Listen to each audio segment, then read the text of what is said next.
Hey, KT here. Happy belated Thanksgiving. Hope everybody had plenty to eat. Now, going back to last week, we talked a bit about a history lesson on a mystery. And in this mystery, we discovered that the Jews had been put into a stupor so that the gospel would be spread to the Gentiles. Now, I think that would beg a question almost automatically, and that question is, well, if the Jews were put into a stupor, does that mean that God has rejected them forever, so that the Gentiles, again, the Gentiles are all the people that aren't Jews, the you and me's of the world? Does that mean that they are forever lost and that we have taken their place and that God has abandoned them altogether? Not at all. Because in the same book in Romans, in the 11th chapter, Paul says, again I ask, did they stumble so as to fall beyond recovery? Not at all. Rather, because of their transgressions, salvation has come to the Gentiles to make Israel envious. Well, envious of what? Envious of the grace of the resurrection, of the participation in the Spirit that we have through Christ. Envious of the fact that the allegiance to the law of Moses doesn't produce anything in me other than death. That I'm envious of a life that these people obviously have. That type of envy. Elsewhere in the same book it says, you will say then, branches were broken off so that I could be grafted in. Well, the branches are the original branch out of the tree, which would be Israel, and then the grafting in would be the you and me taking their place. So you will say branches were broken off so I could be grafted in. Granted, but they were broken off because of unbelief, and you stand by faith. Do not be arrogant, but be afraid, for God did not spare the natural branches. He will not spare you either. Now, that means that we are all still susceptible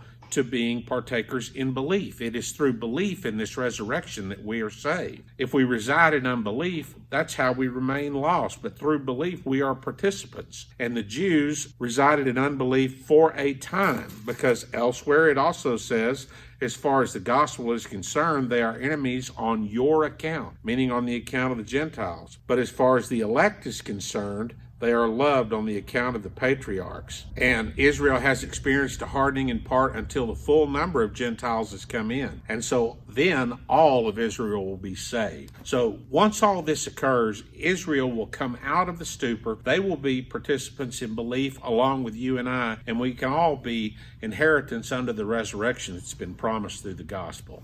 More to come.